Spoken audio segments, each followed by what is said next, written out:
Bueno, antes que nada, un agradecimiento al doctor Presno y al laboratorio Chopo y al grupo PROA por la invitación.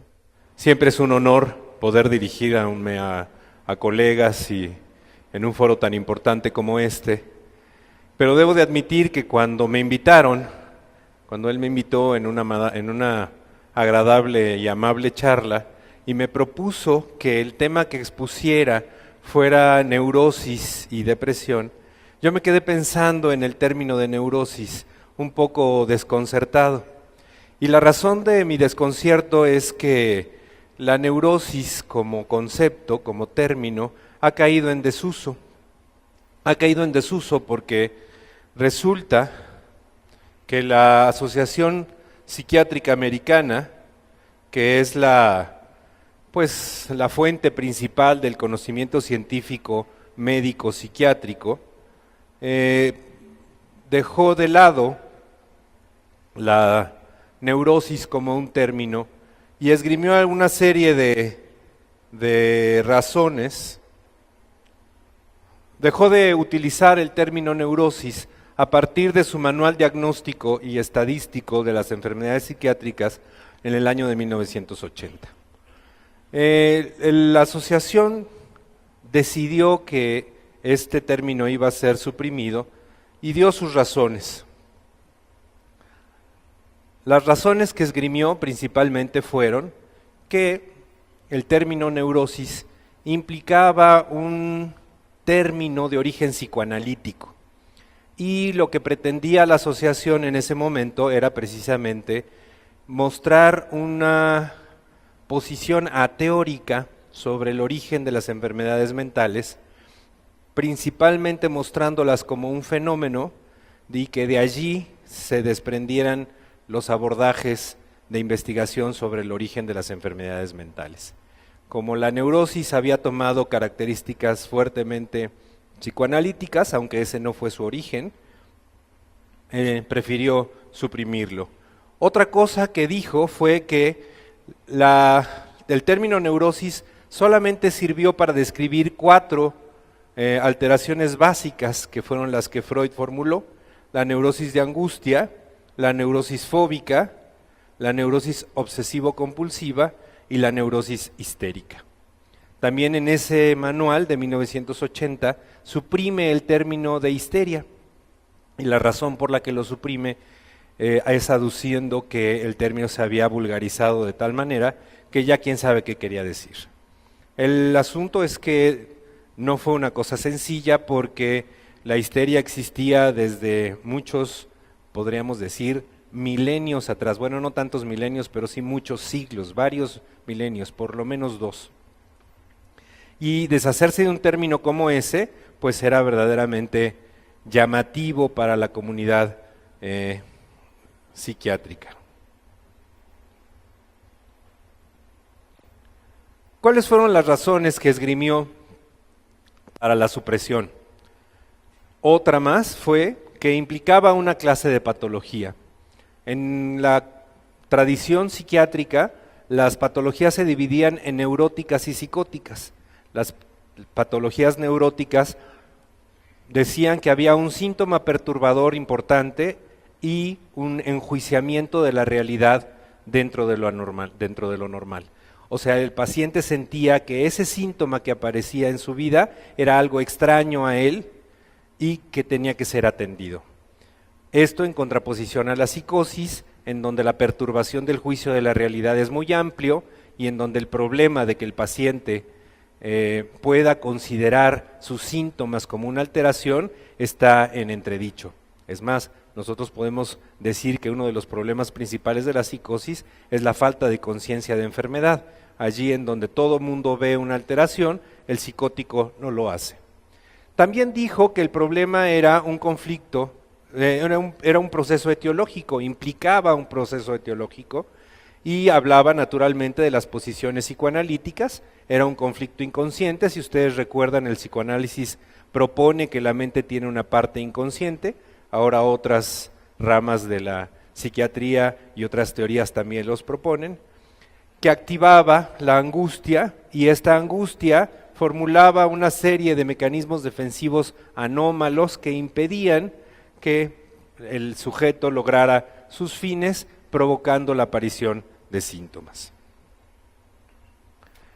Lo que hizo el DSM, el Manual Diagnóstico de la Asociación Psiquiátrica, fue introducir el término de trastorno mental. El trastorno mental lo que intentó fue agrupar una serie de síndromes o de patrones conductuales anormales o de situaciones psicológicas clínicamente significativas en el consenso de la mayoría de los psiquiatras.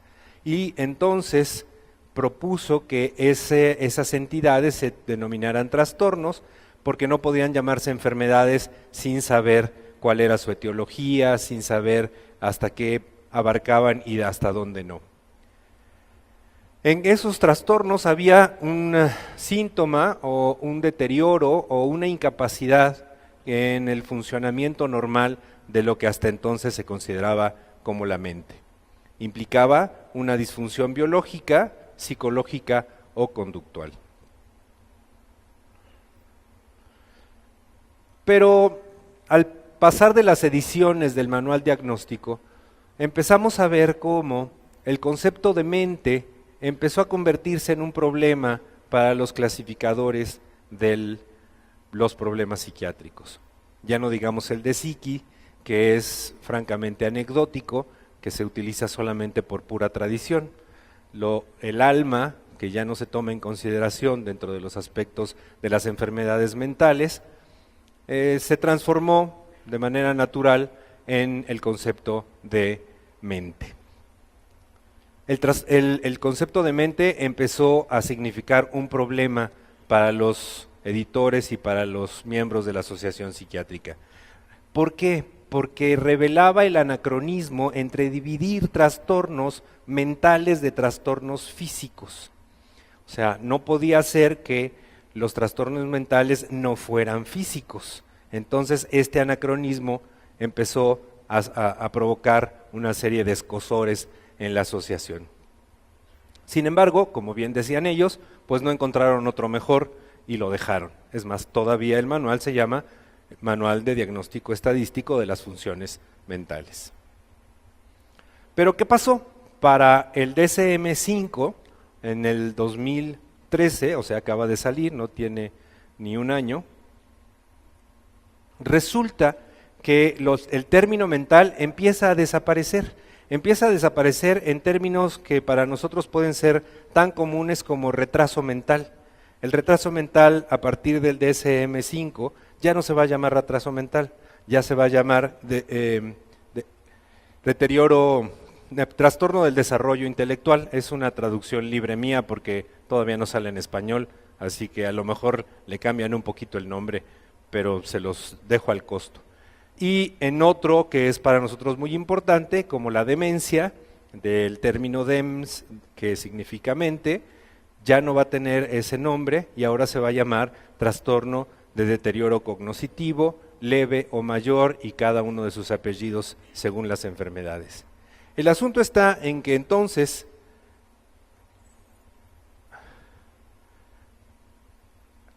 existe una contraposición con la clasificación de la Organización Mundial de la Salud. La Organización Mundial de la Salud, en su clasificación internacional de las enfermedades de la 10ª edición, dice que el término neurosis lo va a conservar. Y lo va a conservar por varias cosas. Una de ellas, la tradición.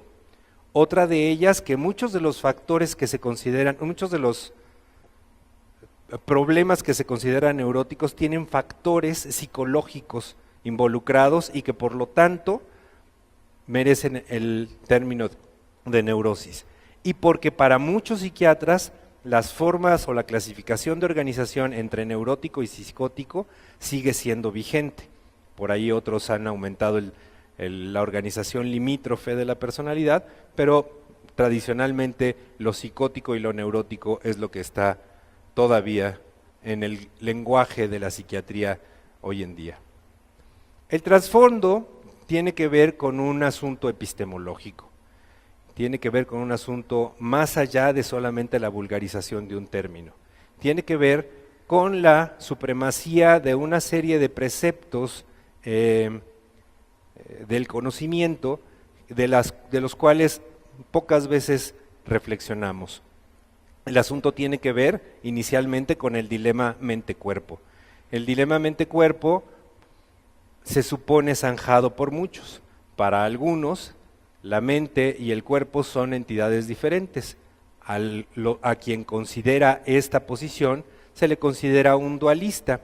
El dualismo más extremo es el dualismo sustancial, en donde hay dos instancias, dos esencias de las cosas, de la existencia, que provienen de lugares diferentes. Por un lado el cuerpo, que es una entidad biológica, bioquímica, física, y por el otro lado el alma, que es un efluvio divino que nos es dado para la existencia. Muchos de nosotros todavía consideramos este dualismo todos los días, o más bien todos los domingos, cuando hacemos nuestros rituales religiosos, y consideramos que es un dualismo válido. Por el otro lado está la posición radical contraria, que es el monismo. El monismo sugiere que no existen dos sustancias, que no pueden existir, y el monismo más tradicional y más caro a la medicina, pues naturalmente es el monismo materialista, energetista, en donde nosotros consideramos como médicos y científicos que la energía y la materia no se pierde ni se gana, solo se transforma. ¿No es cierto? Entonces todas las cosas que nosotros vemos a nuestro alrededor son alguna forma de energía más o menos condensada, dependiendo de las moléculas que lo forman. Y de allí nosotros extendemos todos nuestros principios científicos.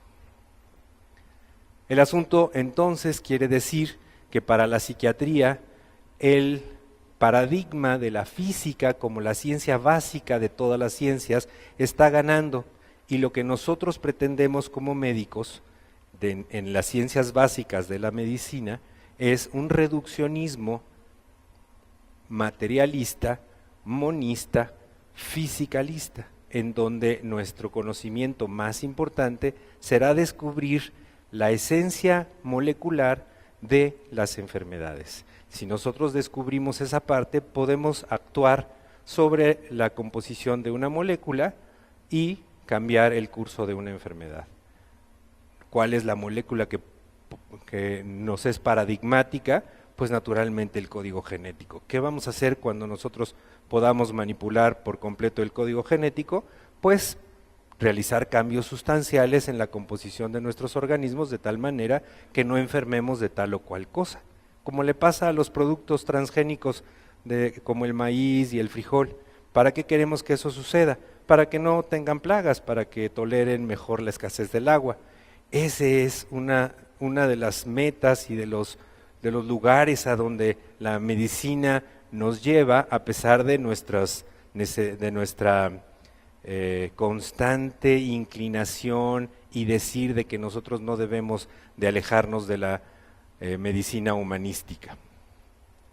Bueno, el método científico es cuantitativo y por lo tanto es el que mejor representa la manera en la que nosotros decimos que las cosas suceden. Las cosas subjetivas, las cosas que no son objetivas, nosotros las consideramos acientíficas, las consideramos doxa, como decían los griegos, o una opinión, o sentido común, o a veces las llamamos así como la manera chistosa en la que hablamos. Sin embargo, hay corrientes filosóficas que nos dicen que ciertas complejidades de la existencia y de la materia no pueden ser explicadas más que a través de la acción de varios factores que aparecen al mismo tiempo. El ejemplo clásico es el agua.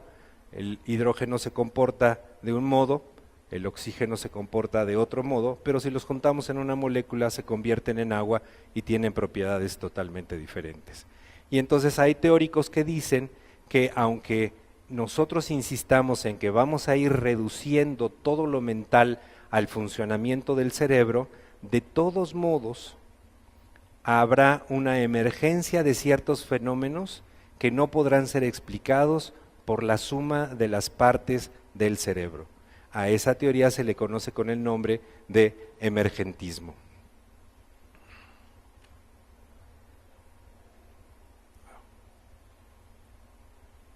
Muy bien, el CIE-10 mantiene el término neurótico. Regresemos un poquito a nuestra materia después de la digresión filosófica, bueno, pseudofilosófica que acabo de hacer, ¿no? ¿Cuáles son los trastornos que el CIE-10, que además es el instrumento diagnóstico que nosotros debemos de seguir, nos ofrece? Pues los que la tradición ha aceptado como neuróticos. Todos aquellos trastornos como las fobias, las relacionadas con el estrés, las relacionadas con la adaptación, que tienen que ver con lo que nosotros consideramos una alteración de las funciones mentales. Esas funciones mentales se alteran y no necesariamente implican una alteración estructural del cerebro. Si nosotros con lo que sabemos vamos y buscamos una alteración cerebral, muy probablemente no la encontraremos. Sin embargo, estamos ciertos de que todas esas funciones se asientan en el cerebro. Eso no nos queda la menor duda. Pero acuérdense, la diferencia está en si consideramos que de la función cerebral puede emerger algo diferente, a lo cual llamamos mente. Si nosotros consideramos eso, el término neurótico todavía tiene vigencia, porque todas estas alteraciones tienen una relación muy importante con la calidad de cómo nuestro sistema, entre paréntesis, nervioso, hace que la información transite. Y digo entre paréntesis porque esta corriente del pensamiento que se llama cognoscitivismo puede suponer y acepta que haya, por ejemplo, procesadores que hagan cursar la información de una manera semejante a una mente y la llaman mente. Ellos no la llaman mente, la llaman inteligencia artificial. Todos hemos oído hablar de la inteligencia artificial más allá de la película, aunque la película es un buen ejemplo de lo que se pretende entender por inteligencia artificial. ¿Qué otra cosa implica? Pues que existen una serie de necesidades que nosotros tenemos que satisfacer y que nos crean simplemente con la realidad un conflicto. Y además de que con la realidad nos signifiquen un conflicto, nosotros les echamos ahí pues ciertas costumbres y algunas moralidades que nos impiden cumplir con esas necesidades, y esos conflictos hacen que aparezcan síntomas por una fórmula de compromiso. Ya que no podemos llegar a tener lo que añoramos, por lo menos vamos a hacer un síntoma que nos permita el escape de una energía dolorosa para que solventemos un poco el problema. Y otro sistema que también me explica un poco la neurosis es aquel en el que nosotros, aquel que dice que nosotros aprendemos patrones de conducta de manera anómala para no poder resolver lo que necesitamos resolver. Y al emprender patrones de conducta anómalos, lo que nosotros hacemos es frustrarnos y conseguir dolor en el sistema. Cualquiera de estas teorías que se acercan a la explicación de la neurosis llevan a la aparición de síntomas que se han agrupado en esta clasificación que ahora les muestro. El CIE-10 dice que el primer grupo de trastornos neuróticos se llaman ansiedad fóbica. Y la ansiedad fóbica agrupa a la agorafobia, la fobia social y las fobias específicas. Creo que sería un poco redundante explicar qué es la agorafobia, el temor a los lugares abiertos o a los lugares en donde yo no pueda hacer uso de una huida si tengo una angustia.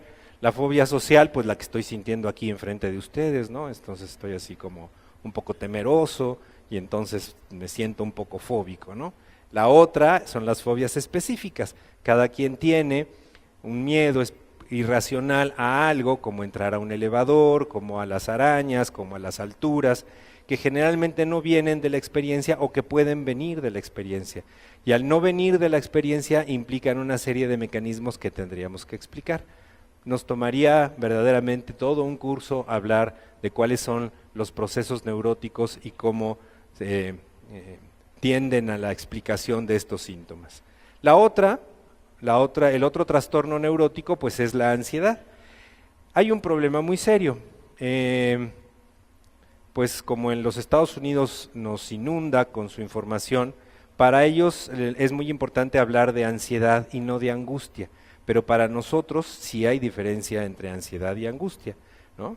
Yo me acuerdo de aquel bolero que dice, ansiedad de tenerte en mis brazos, y no es precisamente que yo esté angustiado, la angustia será que no la tenga entre mis brazos, ¿no? Entonces sí, me voy a angustiar. Entonces hay ansiedades benéficas. Si yo voy por alguien a recibirlo al aeropuerto, pues entonces estoy ansioso de verlo, pero eso no quiere decir que yo me sienta mal, me esté molesto, pero en cambio la angustia sí. La angustia implica todo un proceso fisiológico en el donde yo me siento mal por lo que me está pasando.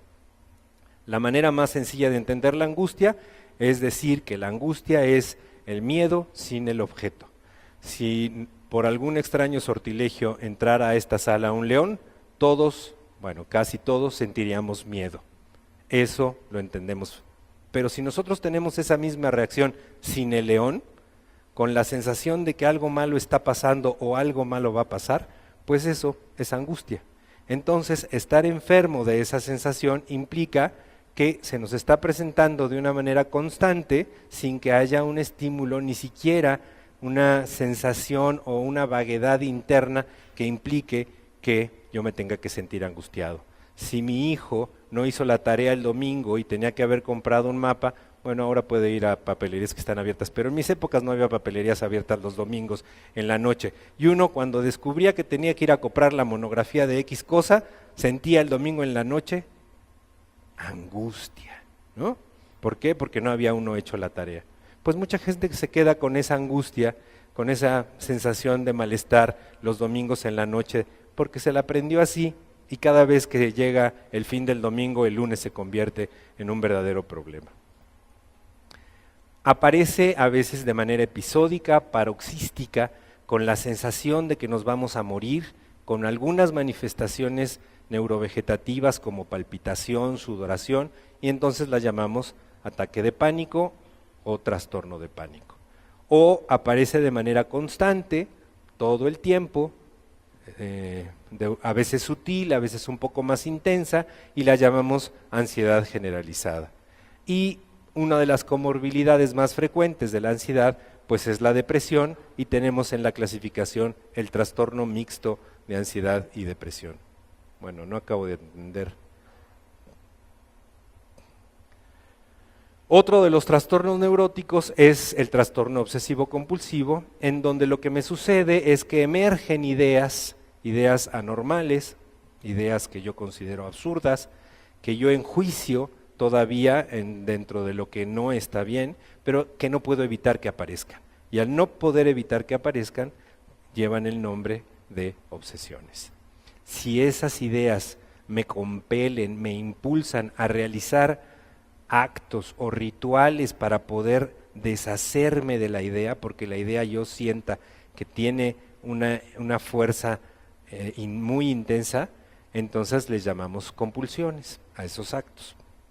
Por ejemplo, la clásica idea de que yo tenga las manos sucias, a pesar de que me las haya lavado, y la necesidad de lavármelas.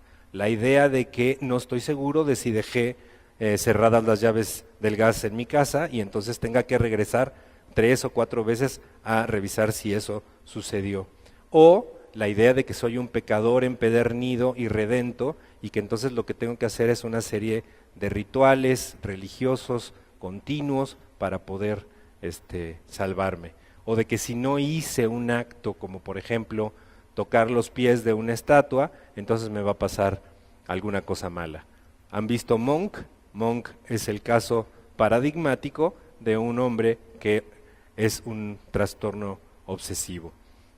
Allí lo ponen muy bien porque puede sublimar al darse cuenta de todos los vericuetos del crimen y descubrir al criminal porque él toma en consideración hasta el más mínimo detalle. Otros de los trastornos que se agrupan dentro de las neurosis son las reacciones al estrés grave y los trastornos de adaptación. Desde siempre hemos sabido que una fuente de sintomatología psiquiátrica es el estrés agudo.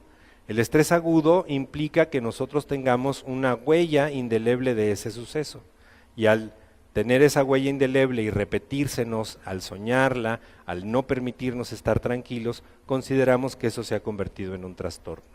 A veces esas apariciones repetitivas surgen tiempo después de que el evento ha sucedido, y entonces le llamamos trastorno de estrés postraumático. Pero nosotros consideramos también neuróticas las adaptaciones anormales a ciertas situaciones. Es cierto, por ejemplo, que enfermar puede implicar una tristeza, pero si nosotros nos deprimimos francamente porque tenemos una enfermedad que no necesariamente es grave a pesar de lo que se nos ha dicho, lo consideramos como una anormalidad, como un trastorno de adaptación que puede tener una depresión leve de corta duración o una depresión larga, en donde a veces es necesario la utilización de medicación. Otras alteraciones emocionales que pueden aparecer, como obsesiones o regresiones fóbicas o infantilizaciones dentro de los eventos adaptativos, son considerados neuróticos, y las alteraciones disociales que pueden suceder cuando existen eventos traumáticos muy severos, como podría ser los daños a los edificios en un padre dolido ante la desaparición de un hijo. Eso podría ser tomado en consideración como un problema de adaptación. Una de las cosas que hace la psiquiatría en sus manuales es decir que toda confrontación con una autoridad no es patología. Los trastornos disociativos pues son los clásicos de las neurosis. La amnesia, el olvidarme de cosas específicas, la fuga, yo tenía que venir aquí pero de repente aparecía en Acapulco porque me estaba yo muy nervioso, el estupor, cuando la gente se pone confusa y se pone desentendida del medio porque tiene un conflicto muy grave en su casa o en su trabajo, el trance y la posesión, cuando la persona puede empezar a realizar rituales complejos, no epilépticos, porque tienen un conflicto muy severo que tienen que resolver y no lo pueden hacer. La motilidad, naturalmente, los temblores y los movimientos anormales que no tienen una explicación neurológica, y las convulsiones. Uno de los fenómenos más frecuentes que vemos en los centros de atención epiléptica es como la epilepsia y la pseudoepilepsia, que llaman los neurólogos, aparecen muy frecuentemente. La pseudoepilepsia le llaman ellos a las convulsiones disociativas. ¿Qué quiere decir? Que esa convulsión no tiene un correlato eléctrico en el cerebro.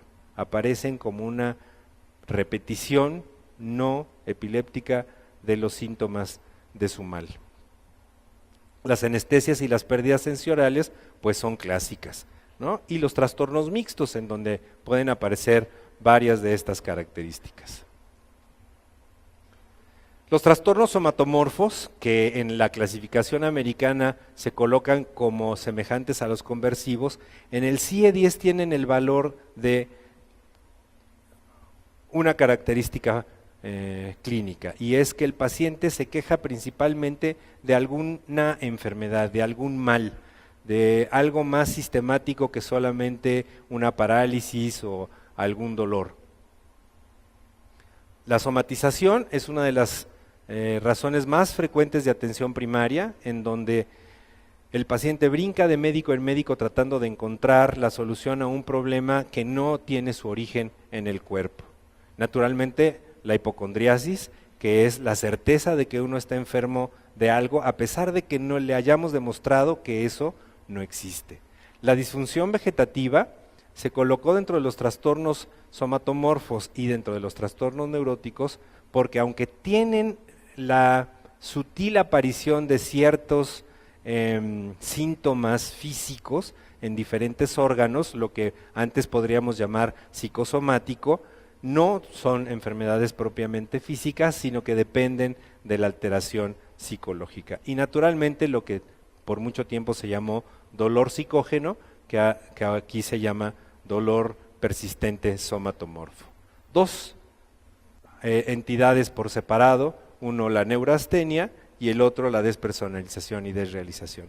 La neurastenia porque cada vez está siendo más difícil no incluirla dentro de otros diagnósticos, y la característica principal que se le da es el de la fatiga crónica, y la despersonalización, desrealización, porque no tiene una característica que puede incluirse en los otros grupos. Es esta sensación como de mirada en tubo, como de no estar allí, como de verse externamente cuando se encuentra frente a una angustia muy intensa.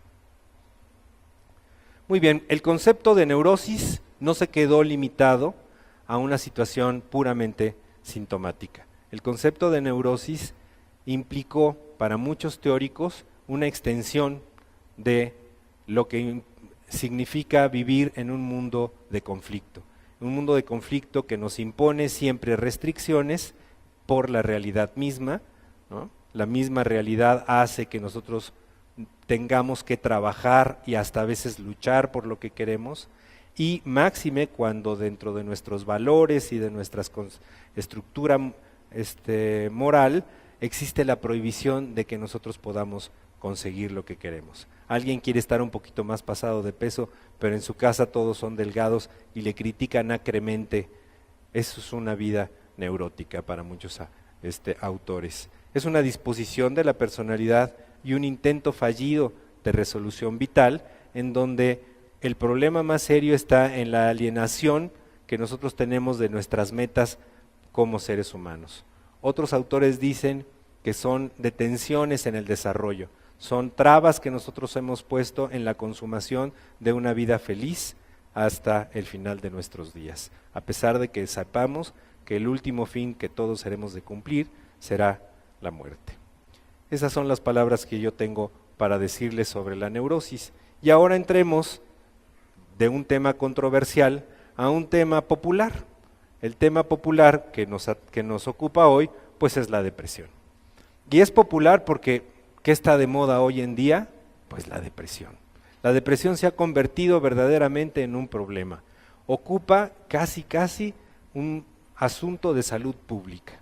Se está convirtiendo en una de las causas por las cuales se invierte cada vez más en incapacidades y en problemas de trabajo en la vida laboral. Entonces, la depresión es el tema de hoy. Tenemos que decir que la depresión requiere de una definición, no es cualquier depresión, es una depresión vital, es una depresión de los afectos, es una depresión del humor, una baja en esas circunstancias, porque depresiones pues hay económicas y hay de muchas otras, ¿no? Tenemos que diferenciarla de un término viejo que todavía se usa, que es la melancolía. La melancolía era un término que Hipócrates utilizó para tratar de explicar la depresión, aduciendo que lo que tenía el ser que la padecía era un acúmulo de bilis negra. Melanos es negro y colia es, ya me metí en problemas.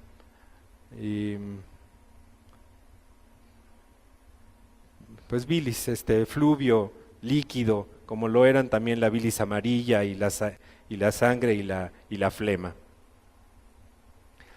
Hoy en día el término melancolía se utiliza exclusivamente contrariamente a lo que hacemos en la manera común, a las depresiones más graves. Generalmente la gente dice, pues es que ando melancólico, así tristón.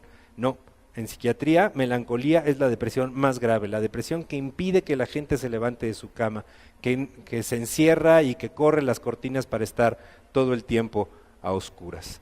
Entonces, decimos que la depresión es la disminución de la vitalidad, o sea, de la actividad vital, la incapacidad para interesarse y disfrutar en un humor depresivo.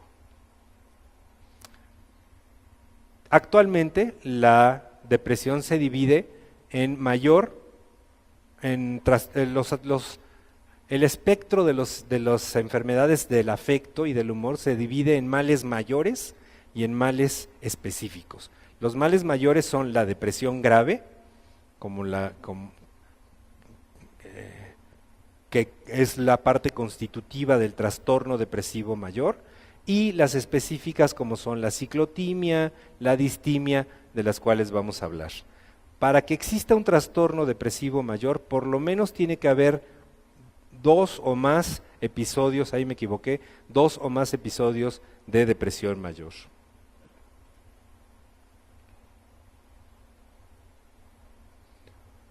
Los antecedentes vienen desde el pensamiento crepeliniano. Emil Kraepelin es considerado el padre de la psiquiatría. Él fue el que empezó a identificar cómo había alteraciones sintomáticas y las trató de relacionar con el modelo médico, epidemiológico, de causalidad celular. Claro que en esos entonces, con sus limitaciones del siglo XIX, no pudo hacerlo, pero logró identificar lo que fue la psicosis maníaco-depresiva y posteriormente alguien que le corrige un poco la plana, por ejemplo en el término de la demencia precoz que la pasa a esquizofrenia, ese Eugene Bleuler, que lo que hace es que da una flexibilidad clínica a base de subcategorías de la depresión. Por allá de los 60, fíjense, se caracteriza bien la depresión bipolar de la unipolar y se determinan las características hereditarias, familiares que pueden tener estos males. Aparece desde principios del siglo XX la dimensión neurótica psicótica, que tenía un gran valor en el sentido de cuándo un paciente necesita ser internado y cuándo no, y fue una clasificación que se perdió por esta razón que les acabo de explicar en la primera parte de la plática. Implicaba, como les dije, criterios psicodinámicos, psicoanalíticos para comprender la enfermedad. Luego apareció también una idea sobre la depresión como algo que provenía del interior, del soma, o como algo que provenía del exterior, como algo reactivo. El ejemplo clásico es el duelo. El duelo es algo que nosotros perdemos, algo externo que perdemos y consideramos valioso, y en cambio la melancolía, la depresión más profunda, sería endógena. Estos conceptos también se han ido perdiendo. Hasta que llega el último, el del modelo necesario y suficiente, que es el que nosotros seguimos actualmente, los criterios que son necesarios para que nosotros podamos hacer un diagnóstico. 5 de 7, 8 de 10, que incluyen un listado que a continuación les mencionaré. Antes les quiero decir que desafortunadamente el diagnóstico de la depresión sigue siendo clínico. Hasta ahorita todos los intentos de hacer mediciones físicas de la depresión nos han resultado infructuosas. Entonces tenemos que considerar un examen médico-psicológico profundo y la exploración de síntomas que incluyen diferentes categorías como los afectos, las funciones mentales, las cogniciones hoy en día, las conductas y ciertos aspectos psicofisiológicos. Los síntomas afectivos, para los psiquiatras, el más importante es la anedonia, más importante que la tristeza. Uno puede estar triste y sin embargo no estar deprimido. Sin embargo, si uno ha perdido la capacidad para disfrutar de las cosas que uno hacía antes, ojo, allí hay un síndrome depresivo muy probablemente. El abatimiento del ánimo, la abulia, la desesperanza, la intranquilidad, la ansiedad, los sentimientos de culpa, los sentimientos de vergüenza, el autodesprecio, la irritabilidad y lo que nosotros conocemos como disforia, que es una mezcla entre varios de estos síntomas. Dentro de los aspectos conductuales está el hábito externo abatido, ¿no? El incumplimiento laboral, el bajo rendimiento escolar, la inhibición física y del habla, el retardo psicomotriz, que está como síntoma conductual. En abuso de las sustancias, los intentos de suicidio, el estupor, y se puede acompañar de una angustia que hace que muy frecuentemente la depresión se mire como una situación paradójica. ¿Por qué? Porque la angustia puede invocar inquietud, hipermovilidad y agitación. Y entonces uno dice, ¿cómo va a estar deprimido si se está moviendo mucho, si está constantemente hablando? Pues sí, sí lo está, porque el componente ansioso es muy fuerte. Los síntomas cognitivos, ahora tan en boga, ahora se trata no solamente desde el punto de vista psicológico de abatirlos, porque muchos consideran que es allí el origen de la depresión, sino que además intentan revertirlos porque hay una postura, una posición, una hipótesis de que la depresión es una enfermedad neurodegenerativa, que si nosotros no la curamos va a acabar produciendo daño cerebral. Los síntomas cognitivos, pues la baja concentración, las alteraciones de la memoria, el pesimismo, las ideas de minusvalía, los autorreproches, la vergüenza, las indecisiones o dudas exageradas, las fallas en el juicio sobre uno mismo. Si se fijan, hay una cierta imbricación con el asunto afectivo, porque desafortunadamente en lo afectivo hay pocas palabras para describirlos. Caeríamos en la poesía y eso a la ciencia no le gusta. Y los síntomas psicofisiológicos pues son el insomnio, el despertar temprano, la somnolencia, los cambios en el apetito, la baja energía, la disminución en el deseo sexual, los dolores y las molestias. Esto es fácil de identificar y lo podemos diferenciar en algunos cuadros clínicos como ciertas características diferenciales. En los niños aparecen ciertas modalidades de depresión. A veces el niño está muy enojado, está muy inquieto y no precisamente triste, muy agresivo, y conforme va creciendo, entonces sí uno va notando el cortejo sintomático de la depresión de manera más clara. Ahí está la anedonia, la baja autoestima en los escolares. Y en los adolescentes, pues la situación del diagnóstico se torna verdaderamente difícil. ¿Por qué? Porque las conductas riesgosas, las conductas ascéticas, puede uno considerarlas como normales de los adolescentes. Si se avientan en la patineta, pues está bien, y si se encierran en su cuarto a leer 3 libros de manera seguida, pues también parece ser que está bien, y sin embargo pueden estar enmascarando una depresión. En los ancianos es en donde más cuidado debemos de tener, porque el anciano es el que tiene el más alto riesgo suicida. Cuando un anciano nos dice que está deprimido y que está pensando en la muerte, debemos de tener mucho cuidado porque la probabilidad de que lo realice es alta. Generalmente en los ancianos la depresión aparece ligada a eventos vitales como el jubilarse, como la pérdida de los seres queridos y esta serie de eventos propios de esa época. Los trastornos específicos de la depresión son la distimia. La distimia es lo que quedó de la neurosis depresiva. Los distímicos son estas personas que siempre están tristes, están tratando de convencernos casi de que están tristes. La tristeza es una parte constitutiva de su ser. ¿Cómo se diferencia de la depresión mayor? Por la intensidad, porque si nosotros vemos en la depresión mayor aspectos melancólicos, ya sospechamos que ese asunto no es precisamente una distimia. Se ha puesto la nota en la cronicidad de la depresión, del aspecto distímico de la neurosis, o sea, una forma de vivir triste en donde las cosas no tienen una felicidad como fin último. Son quejumbrosos, duermen mal, pero tienen una característica muy peculiar. De repente pueden sentirse bien. Algún autor que no cree en las neurosis, algún autor que dice que la mente no existe, propone que es un trastorno bipolar, que es un trastorno bipolar tipo 2, en donde la depresión es lo constante y a veces hay manías. No todos estamos de acuerdo con él, es una propuesta que no ha llegado a las nomenclaturas, pero se las paso al costo porque ustedes van a oír hablar por allí de los trastornos bipolares tipo 2, tipo 3, tipo 4, tipo 5, tipo 6 y tipo 7. Para este autor, si uno se embriaga y se pone eufórico, es uno de los trastornos bipolares. Si uno toma un antidepresivo y se pone eufórico, es un trastorno bipolar. Entonces, hay que tomar en consideración eso como una línea de investigación, pero no todo el mundo está de acuerdo.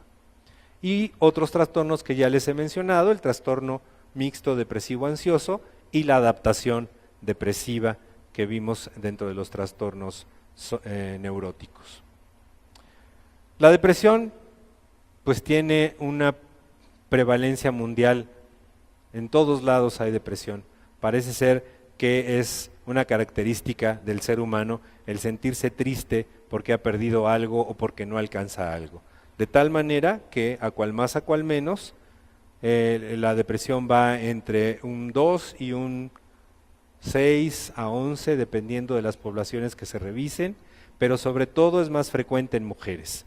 Las mujeres se deprimen más, 2 a 1, quizá por un proceso de evolución adaptativa, quizá la necesidad de cuidar a la cría es una parte muy importante, y la sensación de tristeza ante la pérdida sea de un valor evolutivo y de sobrevivencia importante.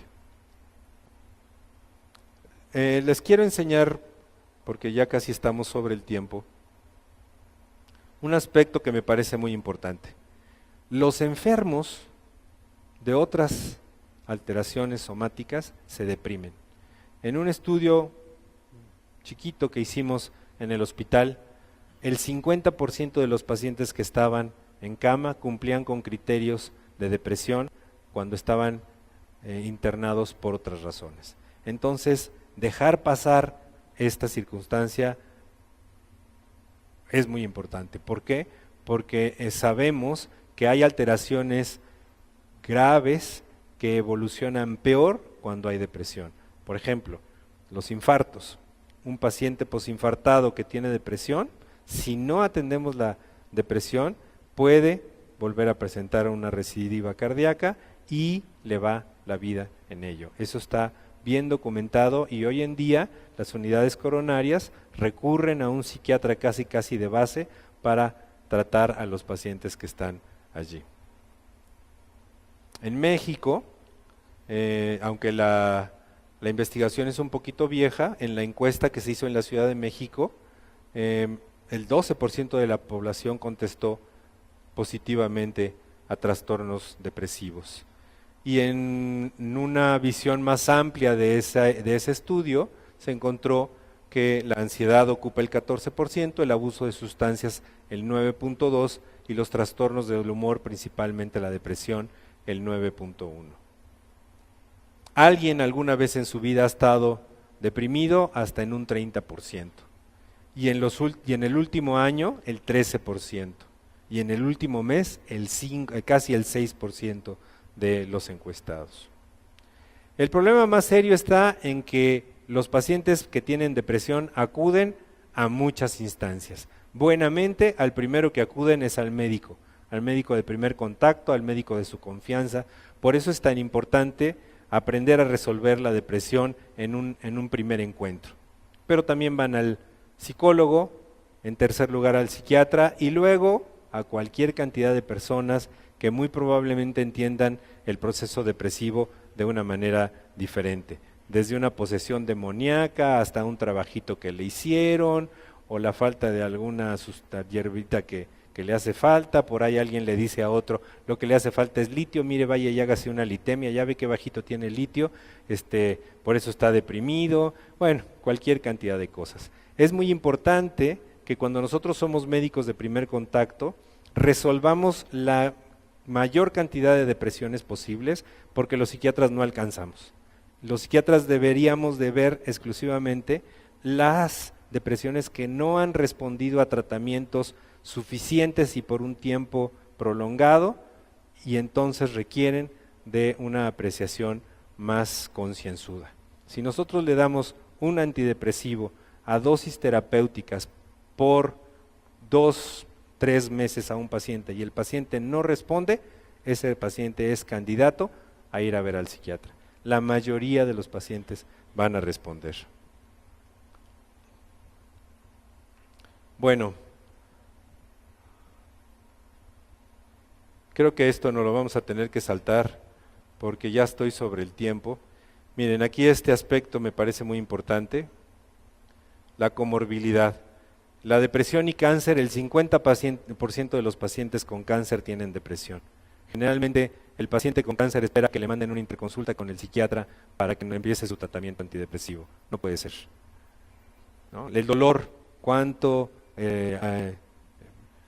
puede durar una persona con un dolor crónico antes de que se entristezca y reniegue de la vida y prefiera morirse porque el dolor se lo está acabando? Las enfermedades cardiovasculares, como les decía, un infarto tiene una alta posibilidad de recidivar si el paciente está deprimido. Los trastornos endocrinológicos muy frecuentemente están encubiertos por síntomas afectivos como ansiedad y como depresión. Las enfermedades neurológicas pueden llegar a cursar con altos porcentajes de depresión. La epilepsia y el accidente vascular cerebral llegan a tener a veces hasta el 70 y el 80% de depresión en su evolución. Y naturalmente otras enfermedades, hay quien dice, por ejemplo, que la fibromialgia pues no es otra cosa más que una depresión encubierta por alteraciones físicas. ¿Por qué? ¿Por qué se atreven a decir eso? Porque la fibromialgia tiene como tratamiento principal un antidepresivo. Ese antidepresivo ayuda a la solución de la fibromialgia. Ahí hay una pugna entre los reumatólogos y los psiquiatras, ¿no? Pero no es más que un momento para señalárselos. Muy bien. Vamos a una parte que me parece muy importante. Y es el de los medicamentos antidepresivos. Familiarícense con un o dos medicamentos antidepresivos que ustedes sepan cuándo está funcionando y cuándo no. Utilícenlos. Hoy en día son muy seguros. Hace unos años, antes de que aparecieran los inhibidores de la recaptura de serotonina, dar un antidepresivo era verdaderamente un riesgo. Los tricíclicos, que fueron los primeros medicamentos antidepresivos que aparecieron, y los inhibidores de la monoamina oxidasa, implicaban riesgos serios a la salud. El tricíclico tenía el inconveniente de que producía cardiotoxicidad y muchos otros síntomas: boca seca, visión borrosa, mareo, estreñimiento. Curarse de la depresión era verdaderamente un martirio. Aparece la fluoxetina, más o menos por ahí de 1980, y revoluciona el tratamiento antidepresivo. ¿Por qué? Porque la podemos dar con seguridad, la podemos dar a dosis altas, con dosis terapéuticas desde el principio, y el paciente empieza a mejorar. De tal manera que los antidepresivos y ciertos ansiolíticos se han convertido en los medicamentos más vendidos a nivel mundial. Por allí muchas revistas decían: estamos en la era del Prozac, ¿no? Que éramos la era del Prozac. Bueno, los inhibidores de la recaptura de serotonina son medicamentos muy seguros, que generalmente una sola tableta es la dosis habitual. Un medicamento raro que no se utiliza mucho como antidepresivo es el bupropión. El bupropión es un inhibidor de la dopamina principalmente, y como inhibidor de la dopamina tiene ciertas características además de aliviar la depresión. Satura los núcleos de placer y la gente no requiere de estar buscando recompensas extras, y se han utilizado, por ejemplo, para el tratamiento de ciertas drogadicciones. ¿Cuáles? Perdón por el término de drogadicción, pero es la forma más fácil de entendernos. Por ejemplo, el tabaquismo. Antes de que apareciera el último medicamento perdón, para el tratamiento del tabaquismo, era el medicamento de elección. Los duales, que tienen doble acción, tanto sobre adrenalina como sobre serotonina, son medicamentos muy potentes y tienen una característica virtuosa: son muy metiches contra el dolor. La duloxetina se utiliza principalmente en pacientes deprimidos que tienen dolor.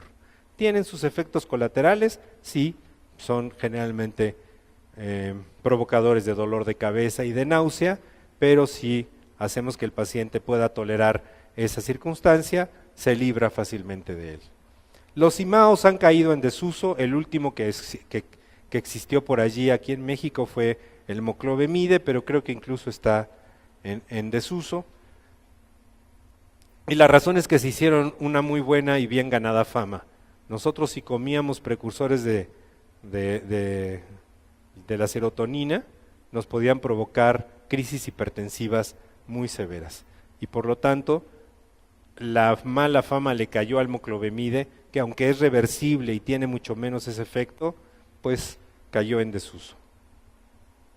Está la reboxetina, que es un inhibidor de la recaptura puro de la noradrenalina, y uno nuevo, relativamente nuevo, que es la agomelatina, el Valdoxa, que lo que hace es que inhibe los receptores de melatonina, y al inhibir los receptores de melatonina hace, por un mecanismo aún no bien comprendido, la resolución de la depresión.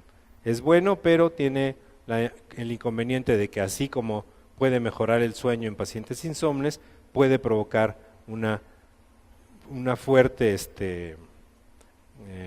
hipersomnia. Muy bien, muy importante. Si un paciente tiene su primer brote de depresión, muy probablemente en un 50% recaiga. Pero si tiene un segundo, probablemente en un 70%. Pero si tiene un tercero, probablemente en un 90%. ¿Qué quiere decir eso? Que quien tiene 3 episodios depresivos mayores se hace candidato a tener el tratamiento de por vida.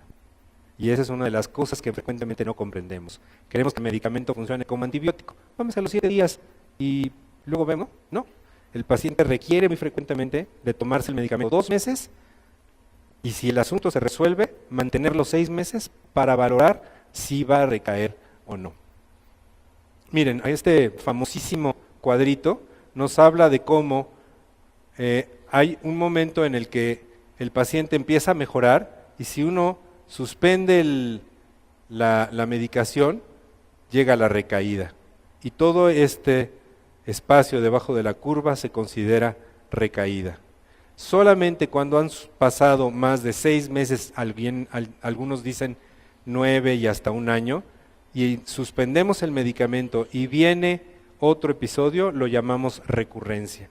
Entonces, no hay que confundir las recaídas con las recurrencias. Y no hay que confundir la mejoría con la remisión.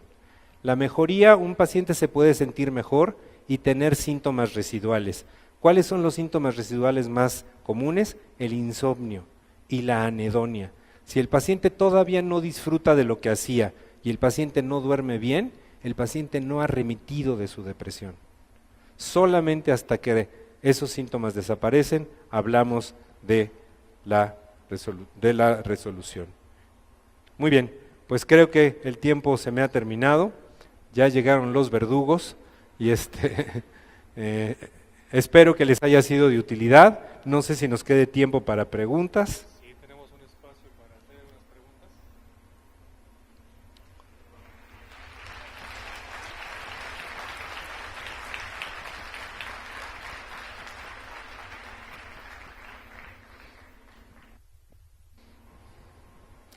Sí, doctora. No sé si les vayan a pasar un micrófono. Tenemos micrófono en los 3 pasillos del auditorio. Hay aquí una buena pregunta.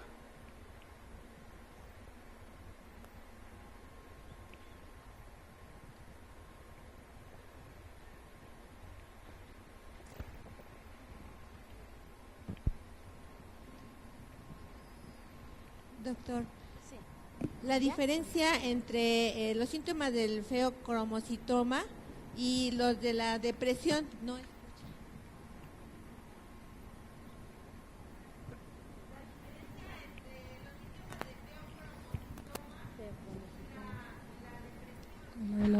No, el feocromocitoma no es frecuente que se confunda con la depresión.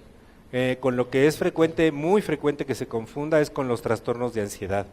El problema de las descargas cromafines del feocromocitoma hacen que aparezca el paciente como un paciente con ataques de pánico. Entonces el diagnóstico es muy difícil, casi siempre es por exclusión. El problema está en que uno empieza a dar un tratamiento contra un ataque de pánico que se supone que debería de resolverse en unas pocas semanas o por lo menos responder muy bien con la conjunción de antidepresivos y ansiolíticos, generalmente clonazepam o algún otro de alta potencia como el alprazolam, y el paciente no mejora, el paciente sigue presentando estas crisis. Estas crisis se presentan habitualmente sin correlación con eventos vitales que le son significativos al paciente, que uno en las entrevistas descubre. Esta atipicidad empieza a hacernos sospechar que el asunto no está bien, y uno acaba enviando al paciente al endocrinólogo, ¿no?, para que le haga estudios específicos sobre el feocromocitoma. Sin embargo, el feocromocitoma no es la endocrinopatía más frecuente ni la que nos llama más confusión. La que nos llama más confusión es el hipertiroidismo. Casi que un paciente que llega con crisis de pánico, uno de los estudios obligatorios de discriminación que tendríamos que hacer son pruebas de funcionamiento tiroideo. ¿Qué dije? ¿Tiroideos? Sí, tiroideo. Sí. Pruebas de funcionamiento tiroideo. El hipertiroidismo es una de las más frecuentes. Si se trata de una tormenta tiroidea, pues es relativamente fácil hacer el diagnóstico, o si es una tiroiditis de Hashimoto y tiene ahí exoftalmos, pues agua pasa por mi casa. Pero cuando todos esos fenómenos no se presentan, el diagnóstico diferencial puede ser difícil, y lo único que nos saca del problema son las pruebas de funcionamiento tiroideo. Doctor, buenos días. Por aquí, doctor. Doctor, una pregunta. En pacientes tratados de depresión, ¿cuánto es el tiempo que tengo que llevar el medicamento? Algunos pacientes se sienten bien y ya al mes lo suspenden. Entonces, hay dos dudas. ¿Cuánto tiempo es lo que yo lo tengo que manejar y qué riesgo hay en esos pacientes de suspender y luego ellos solitos automedicarse? Era lo que les mostraba en las últimas transparencias. Sí, es muy alto. Fíjense que uno de los males de los antidepresivos es que son medicamentos de acción muy corta y que requieren de que nosotros no los tomemos todo el tiempo. El medicamento de acción muy lenta, el medicamento necesita, para que uno empiece a ver algo de funcionamiento, a pesar de la mercadotecnia de los laboratorios, por lo menos 2 semanas. La primera evaluación formal en casi todos los ensayos se hace al mes, y se supone que el medicamento está funcionando en su máxima expresión a los 2 meses. En mi experiencia, nivel de evidencia muy bajo, pero se los paso al costo, hay medicamentos antidepresivos que requieren más tiempo. Por ejemplo, paroxetina requiere de más tiempo para que tenga un buen efecto. Pues nuestra labor psicoeducativa es precisamente convencerlos de que, aunque se sientan bien, la necesidad de que se lo tomen por mucho tiempo es primaria. Doctor, buenas tardes. Doctor, acá. Sí, dígame. Buenas tardes. Felicidades por su excelente ponencia. Gracias. Tengo 2 preguntas. Una, ¿qué tratamiento recomienda para el trastorno obsesivo compulsivo? Y la otra es cuando usted aconseja que de por vida tomen el tratamiento en la depresión mayor. Perdón, esta última parte no la escuché.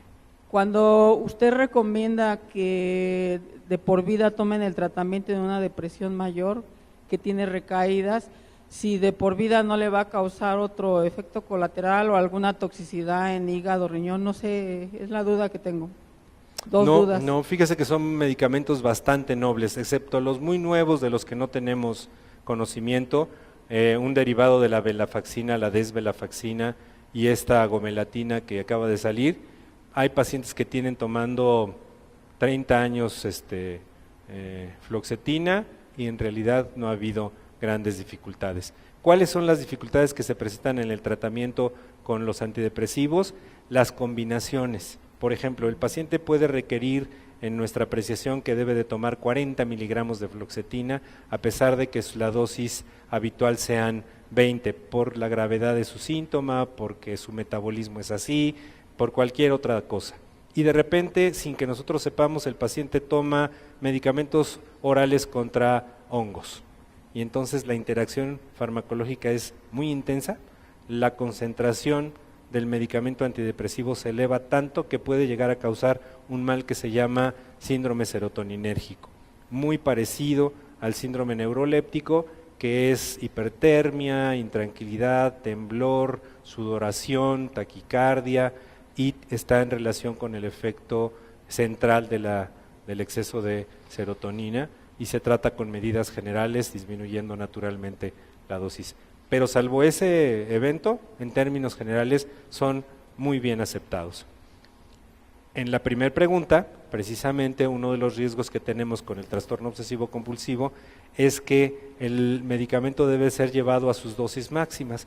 Hay ciertos antidepresivos, ciertos inhibidores de la recaptura de serotonina que son mejores contra las compulsiones que otros. Esos medicamentos se tienen que llevar a dosis máximas. Uno, por ejemplo, puede ser la paroxetina, otro puede ser la sertralina, otro puede ser la fluvoxamina, y entonces al llevarlos a dosis máximas podemos correr el riesgo de una interacción con otro medicamento y que nos aparezca el síndrome serotoninérgico por allí, que puede ser bastante peligroso. Pero son inhibidores de la recaptura de serotonina a dosis altas, el tratamiento que se propone como el mejor contra el trastorno obsesivo compulsivo. Muchas gracias. Doctor, una pregunta. ¿Su experiencia con el uso de citalopram o escitalopram? Si puede hacernos algunos comentarios sobre ello. Bueno, como saben, el escitalopram es un derivado como el esomeprazol del omeprazol, ¿no? En una molécula quirial se le quitó la parte que aparentemente no funcionaba, la parte derecha, y quedó la izquierda. Creo que eso antes se llamaban los componentes levógiros de una sustancia, y entonces lo que hicimos fue lo que se hizo fue quitarle la mitad de la dosis al citalopram, que habitualmente se daba en 20 miligramos, y ahora el escitalopram se da en 10 miligramos, pudiendo aumentar la dosis de manera más sencilla sin que aparezcan los síntomas colaterales. Pero sinceramente yo se lo digo, aquí entre nos, sin que nadie me oiga y que nadie más, y si me dicen que lo dije no lo vuelvo a repetir, y es que yo creo que el citalopram es superior que el escitalopram, tiene mayor potencia y me da muchos mejores resultados, aunque la dosis tenga que ser mayor. O sea, nosotros debemos de empezar con 10 miligramos, a los 7 días subirlo a 20, y a veces puede llegar a requerir de 40 miligramos de manera habitual. Doctor, ¿sabe si eleva la presión intraocular? No, los antidepresivos no tienen fama de alterar la me refiero al escitalopram o al citalopram. Me refiero específicamente al citalopram o escitalopram, si eleva la presión intraocular. Que yo recuerde, no. Los que son una calamidad con los glaucomas de ángulo cerrado son las benzodiazepinas. Las benzodiazepinas, que casi siempre van acompañadas del tratamiento antidepresivo, son los que tienen el mayor problema. Y hasta donde yo recuerdo, salvo que haya algún síndrome específico de hipertensión ocular que sea muy grave, los antidepresivos no tienen alteraciones y los damos con bastante facilidad. Solo Sí. una pregunta más, doctor, por favor, para darle Sí, contexto. doctor, buenos días. el tratamiento para el tabaquismo, en el uso de sustancias no sustitutos de la nicotina, como es el bupropión o el famoso Champix, ¿cuál piensa que sería mejor, el Champix, o sea, el que va a tomar los receptores de la nicotina, en comparación con el bupropión? No, parece ser que el Champix es superior al bupropión. El bupropión no es podríamos decir, una actividad específica sobre los receptores nicotínicos. Esto lo que hace es que estimula los centros dopaminérgicos de placer y evita que aparezca la necesidad de seguirlos estimulando. Sí, hasta donde yo entiendo, Champix es superior que bupropión, pero el bupropión tiene la ventaja de que tiene un efecto antidepresivo. Y un secreto aquí, casi todos los antidepresivos, sobre todo los inhibidores de la recaptura de serotonina, disminuyen la libido y hacen que la libido se atenúe, producen muchos problemas a la hora de presentar la eyaculación y el orgasmo, y pueden llegar a incluso presentar problemas de falta de erección. Sin embargo, el bupropión parece ser que es el único que verdaderamente no lo hace, e incluso hay algunos estudios en los que mejora la respuesta sexual, sobre todo en las mujeres. Gracias. Sí, buenas tardes, doctor. Sí, perdón. Felicidades una vez más por ser el Día del Médico el día de hoy para usted y para todos los demás compañeros. Mi pregunta es la siguiente, el medicamento ideal en etapa aguda para las personas con intento suicida, ¿cuál recomendaría usted? El medicamento ideal para todo es el bueno, bonito y barato. Ese es para todo. El problema de la evaluación de un paciente suicida es que nosotros tenemos que determinar cuál es el nivel del riesgo. Si nosotros tenemos un riesgo muy alto, entonces tenemos que no solamente utilizar un antidepresivo, sino utilizar frecuentemente un neuroléptico, o sea, un antipsicótico, un medicamento que lo va a frenar de manera efectiva para que el acto no pueda ser llevado a cabo en lo que el medicamento antidepresivo va funcionando. Cuando nosotros no hacemos una muy buena evaluación, lo que nos puede suceder es que el aumento de la vitalidad del paciente deprimido, sin que haya una reversión de las ideas depresivas, lo lleva a cometer el acto suicida, ¿sí? Porque ya tiene la fuerza con que hacerlo, aunque todavía no se haya salvado de las ideas deprimidas. Y ahí es en donde el diagnóstico fino es muy importante. Ahí es en donde incluso podemos llegar a requerir de terapia electroconvulsiva, o sea, el famosísimo electrochoque, que son de las poquitas indicaciones que todavía tiene. Entonces, más que cuál es el tratamiento ideal, ¿cuál paciente? El riesgo es inminente, electrochoque. Muy serio, electrochoque. El riesgo es alto, neuroléptico y antidepresivo, ¿sí?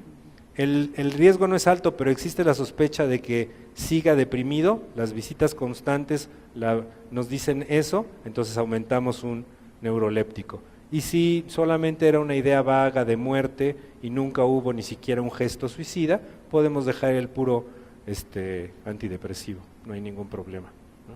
Gracias. Bueno, agradecemos la participación del doctor Martínez Lemus con un fuerte aplauso. Doctor, reciba un presente y este reconocimiento por parte del Laboratorio Médico del Chopo. Muchas gracias, doctor. Muchas gracias. Bueno, antes que nada, un agradecimiento al doctor Presno y al Laboratorio Chopo y al Grupo PROA por la invitación. Siempre es un honor poder dirigir a colegas y en un foro tan importante como este. Pero debo de admitir que cuando me invitaron, cuando él me invitó en una agradable y amable charla y me propuso que el tema que expusiera fuera neurosis y depresión, yo me quedé pensando en el término de neurosis, un poco desconcertado. Y la razón de mi desconcierto es que la neurosis como concepto, como término, ha caído en desuso. Ha caído en desuso porque resulta que la Asociación Psiquiátrica Americana, que es la fuente principal del conocimiento científico médico psiquiátrico, dejó de lado la neurosis como un término y esgrimió alguna serie de razones. Dejó de utilizar el término neurosis a partir de su manual diagnóstico y estadístico de las enfermedades psiquiátricas en el año de 1980. La asociación decidió que este término iba a ser suprimido y dio sus razones. Las razones que esgrimió principalmente fueron que el término neurosis implicaba un término de origen psicoanalítico y lo que pretendía la asociación en ese momento era precisamente mostrar una posición ateórica sobre el origen de las enfermedades mentales, principalmente mostrándolas como un fenómeno y que de allí se desprendieran los abordajes de investigación sobre el origen de las enfermedades mentales. Como la neurosis había tomado características fuertemente psicoanalíticas, aunque ese no fue su origen, prefirió suprimirlo. Otra cosa que dijo fue que el término neurosis solamente sirvió para describir 4 alteraciones básicas que fueron las que Freud formuló: la neurosis de angustia, la neurosis fóbica, la neurosis obsesivo-compulsiva y la neurosis histérica. También en ese manual de 1980 suprime el término de histeria, y la razón por la que lo suprime es aduciendo que el término se había vulgarizado de tal manera que ya quién sabe qué quería decir. El asunto es que no fue una cosa sencilla, porque la histeria existía desde muchos, podríamos decir, milenios atrás. Bueno, no tantos milenios, pero sí muchos siglos, varios milenios, por lo menos 2. Y deshacerse de un término como ese, pues era verdaderamente llamativo para la comunidad psiquiátrica. ¿Cuáles fueron las razones que esgrimió para la supresión? Otra más fue que implicaba una clase de patología. En la tradición psiquiátrica, las patologías se dividían en neuróticas y psicóticas. Las patologías neuróticas decían que había un síntoma perturbador importante y un enjuiciamiento de la realidad dentro de lo normal. O sea, el paciente sentía que ese síntoma que aparecía en su vida era algo extraño a él y que tenía que ser atendido. Esto en contraposición a la psicosis, en donde la perturbación del juicio de la realidad es muy amplio y en donde el problema de que el paciente pueda considerar sus síntomas como una alteración está en entredicho. Es más, nosotros podemos decir que uno de los problemas principales de la psicosis es la falta de conciencia de enfermedad. Allí en donde todo mundo ve una alteración, el psicótico no lo hace. También dijo que el problema era un conflicto, era un proceso etiológico, implicaba un proceso etiológico, y hablaba naturalmente de las posiciones psicoanalíticas. Era un conflicto inconsciente. Si ustedes recuerdan, el psicoanálisis propone que la mente tiene una parte inconsciente. Ahora otras ramas de la psiquiatría y otras teorías también los proponen, que activaba la angustia, y esta angustia formulaba una serie de mecanismos defensivos anómalos que impedían que el sujeto lograra sus fines, provocando la aparición de síntomas. Lo que hizo el DSM, el Manual Diagnóstico de la Asociación Psiquiátrica, fue introducir el término de trastorno mental. El trastorno mental lo que intentó fue agrupar una serie de síndromes o de patrones conductuales anormales o de situaciones psicológicas clínicamente significativas en el consenso de la mayoría de los psiquiatras. Y entonces propuso que esas entidades se denominaran trastornos, porque no podían llamarse enfermedades sin saber cuál era su etiología, sin saber hasta qué abarcaban y hasta dónde no. En esos trastornos había un síntoma o un deterioro o una incapacidad en el funcionamiento normal de lo que hasta entonces se consideraba como la mente. Implicaba una disfunción biológica, psicológica o conductual. Pero al pasar de las ediciones del manual diagnóstico, empezamos a ver cómo el concepto de mente empezó a convertirse en un problema para los clasificadores de los problemas psiquiátricos. Ya no digamos el de psiqui, que es francamente anecdótico, que se utiliza solamente por pura tradición. El alma, que ya no se toma en consideración dentro de los aspectos de las enfermedades mentales, se transformó de manera natural en el concepto de mente. El concepto de mente empezó a significar un problema para los editores y para los miembros de la Asociación Psiquiátrica. ¿Por qué? Porque revelaba el anacronismo entre dividir trastornos mentales de trastornos físicos. O sea, no podía ser que los trastornos mentales no fueran físicos. Entonces, este anacronismo empezó a provocar una serie de escozores en la asociación. Sin embargo, como bien decían ellos, pues no encontraron otro mejor y lo dejaron. Es más, todavía el manual se llama Manual de Diagnóstico Estadístico de las Funciones Mentales. Pero ¿qué pasó? Para el DSM-5, en el 2013, o sea, acaba de salir, no tiene ni un año, resulta que el término mental empieza a desaparecer.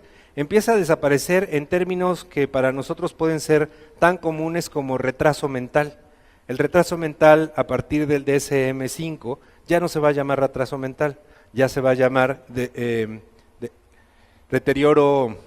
trastorno del desarrollo intelectual. Es una traducción libre mía porque todavía no sale en español, así que a lo mejor le cambian un poquito el nombre, pero se los dejo al costo. Y en otro que es para nosotros muy importante, como la demencia, del término DEMS, que significa mente, ya no va a tener ese nombre y ahora se va a llamar trastorno de deterioro cognitivo, leve o mayor, y cada uno de sus apellidos según las enfermedades. El asunto está en que entonces ni se gana, solo se transforma, ¿no es cierto? Entonces todas las cosas que nosotros vemos a nuestro alrededor son alguna forma de energía más o menos condensada, dependiendo de las moléculas que lo forman, y de allí nosotros extendemos todos nuestros principios científicos.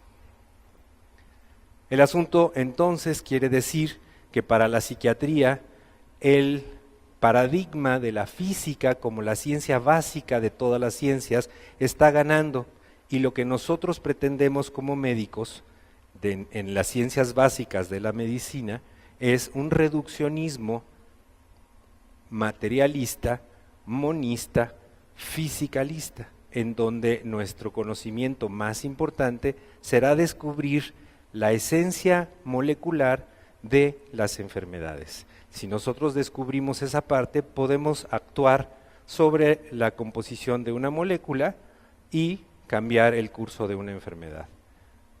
¿Cuál es la molécula que nos es paradigmática?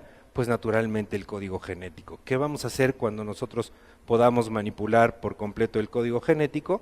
Pues realizar cambios sustanciales en la composición de nuestros organismos de tal manera que no enfermemos de tal o cual cosa. Como le pasa a los productos transgénicos como el maíz y el frijol. ¿Para qué queremos que eso suceda? Para que no tengan plagas, para que toleren mejor la escasez del agua.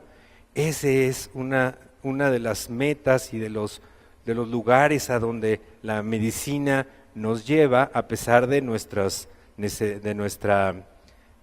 constante inclinación y decir de que nosotros no debemos de alejarnos de la medicina humanística. Bueno, el método científico es cuantitativo y por lo tanto es el que mejor representa la manera en la que nosotros decimos que las cosas suceden. Las cosas subjetivas, las cosas que no son objetivas, nosotros las consideramos acientíficas, las consideramos doxa, como decían los griegos, o una opinión, o sentido común, o a veces las llamamos así como la manera chistosa en la que hablamos. Sin embargo, hay corrientes filosóficas que nos dicen que ciertas complejidades de la existencia y de la materia no pueden ser explicadas más que a través de la acción de varios factores que aparecen al mismo tiempo. El ejemplo clásico es el agua.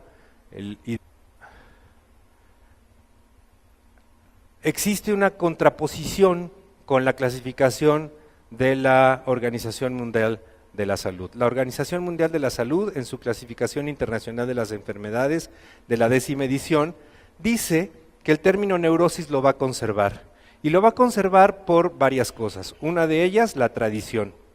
Otra de ellas, que muchos de los factores que se consideran, muchos de los problemas que se consideran neuróticos tienen factores psicológicos involucrados y que por lo tanto merecen el término de neurosis.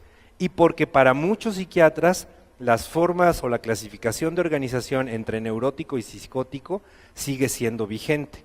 Por ahí otros han aumentado la organización limítrofe de la personalidad, pero tradicionalmente lo psicótico y lo neurótico es lo que está todavía en el lenguaje de la psiquiatría hoy en día. El trasfondo tiene que ver con un asunto epistemológico, tiene que ver con un asunto más allá de solamente la vulgarización de un término, tiene que ver con la supremacía de una serie de preceptos del conocimiento de los cuales pocas veces reflexionamos. El asunto tiene que ver inicialmente con el dilema mente-cuerpo. El dilema mente-cuerpo se supone zanjado por muchos. Para algunos, la mente y el cuerpo son entidades diferentes. A quien considera esta posición se le considera un dualista.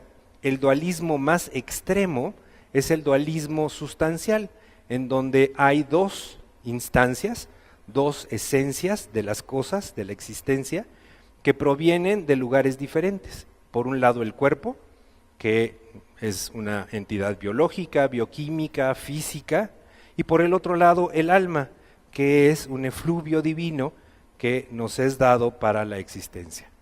Muchos de nosotros todavía consideramos este dualismo todos los días, o más bien todos los domingos, cuando hacemos nuestros rituales religiosos, y consideramos que es un dualismo válido. Por el otro lado está la posición radical contraria, que es el monismo. El monismo sugiere que no existen dos sustancias, que no pueden existir, y el monismo más tradicional y más caro a la medicina, pues naturalmente es el monismo materialista, energetista, en donde nosotros consideramos como médicos y científicos que la energía y la materia no se pierde